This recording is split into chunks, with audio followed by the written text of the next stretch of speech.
Selamat berjumpa kembali dengan kami, channel Film Legenda Nusantara. Dalam channel ini, kami akan menyajikan cerita-cerita legenda, cerita-cerita sejarah Nusantara, kejayaan Nusantara.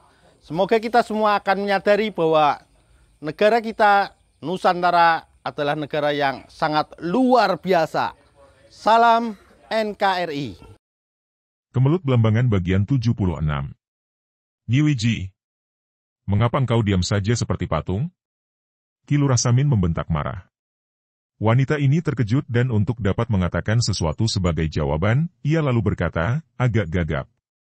Maaf, Ki Lurah. Saya kira. Paduka tergesa-gesa. Maksud saya, Nak Maya Dewi ini tentu saja malu dilamar secara tiba-tiba begini.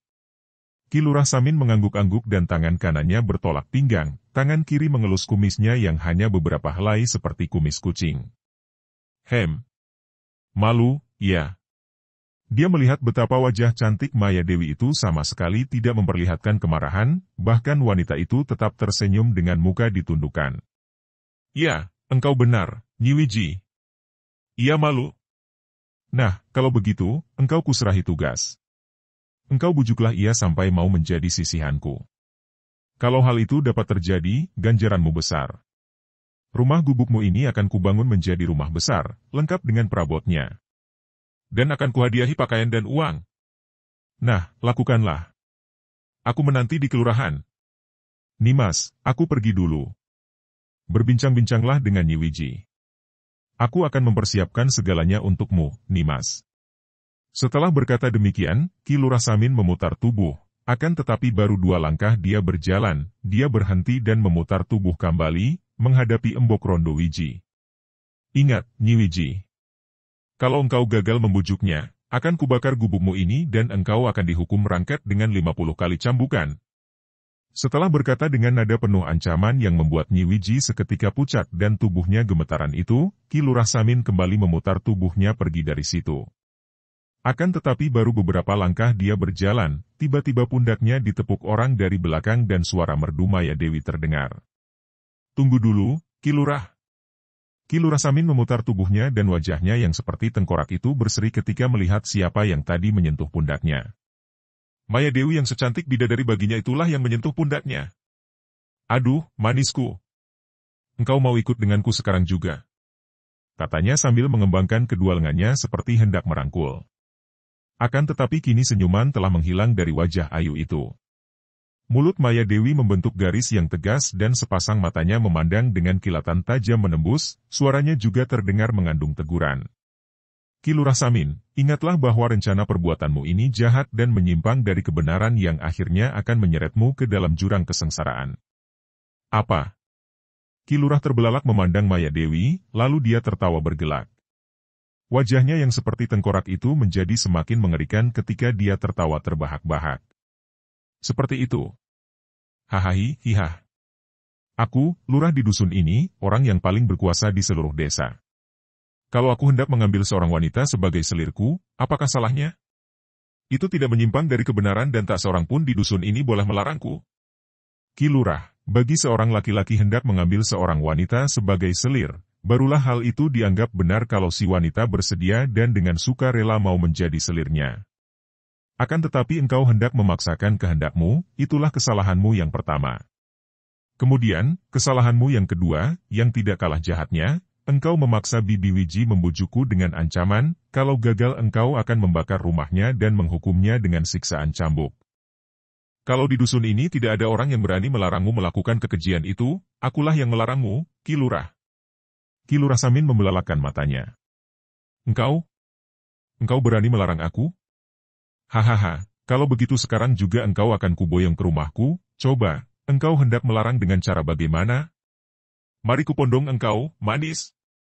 Ternyata Ki Lurah Samin yang kurus kering itu, dapat bergerak dengan sigap juga. Gerakannya cepat dan mengandung tenaga kuat ketika tiba-tiba dia menerkam ke depan, ke arah Maya Dewi bagaikan seekor harimau menubruk domba.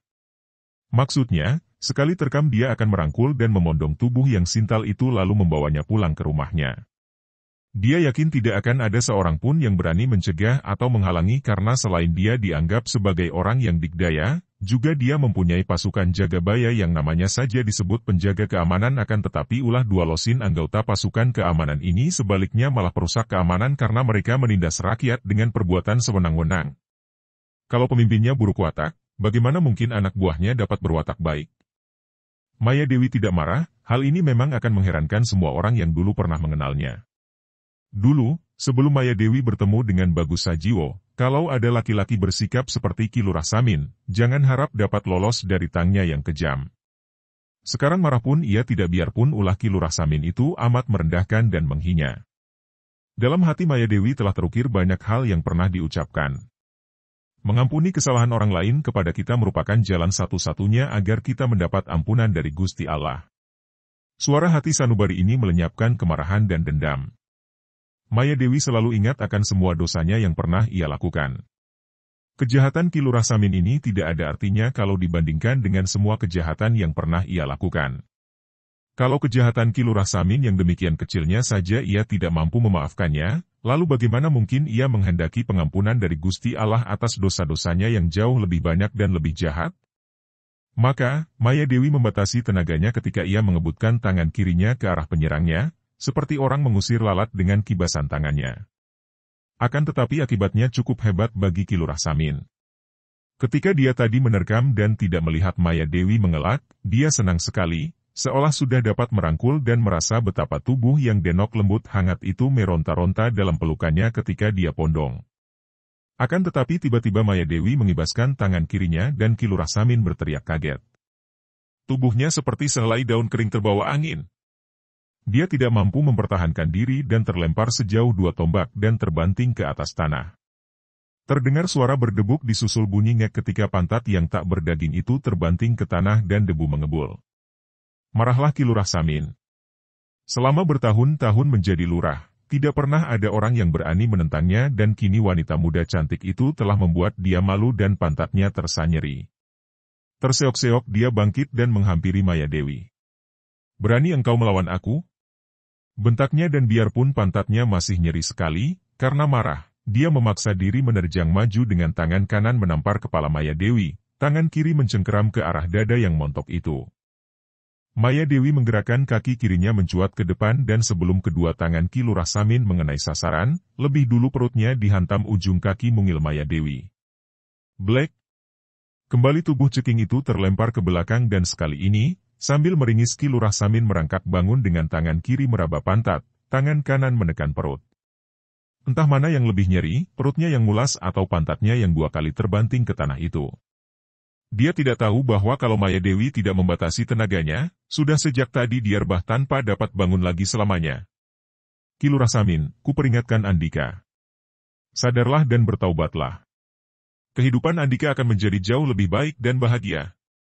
Akan tetapi Ki Lurah Samin yang kini menyadari bahwa wanita cantik itu sakti mandraguna dan dia maklum bahwa kalau melawan terus, dia akan celaka, segera melontarkan ancamannya. "Maya Dewi, kau tunggu saja. Aku akan kembali untuk membalas penghinaan ini." Setelah berkata demikian, sambil masih meraba pantat dan perut, dia lari terpincang-pincang menuju kelurahan. Embok Rondowiji dengan tubuh gemetar menghampiri Maya Dewi lalu berkata dengan wajah ketakutan. "Maya Dewi, cepat, larilah. Pergi dari sini karena... Saking takut hatinya, Nyi Wiji menjadi gagap dan sulit bicara. "Mengapa, Bibi? Mengapa aku harus melarikan diri?" "Ah, cepatlah Maya. Engkau tidak tahu. Ki Lurah Samin itu terkenal jahat, sewenang-wehang. Cepat pergilah." "Aku tidak takut, Bibi. Tapi... Dia mempunyai 2 losin anak buah yang kejam-kejam, para tukang pukul itu tidak mengenal kasihan dan akan menyiksa siapa saja yang berani menentang Ki Lurah Samin." Maya Dewi menatap wajah Nyi Wiji dan bertanya. "Akan tetapi, Bibi, bagaimana dengan Andika sendiri? Bukankah Andika tadi diancam, akan dibakar rumahmu dan Andika sendiri akan disiksa, dicambuki?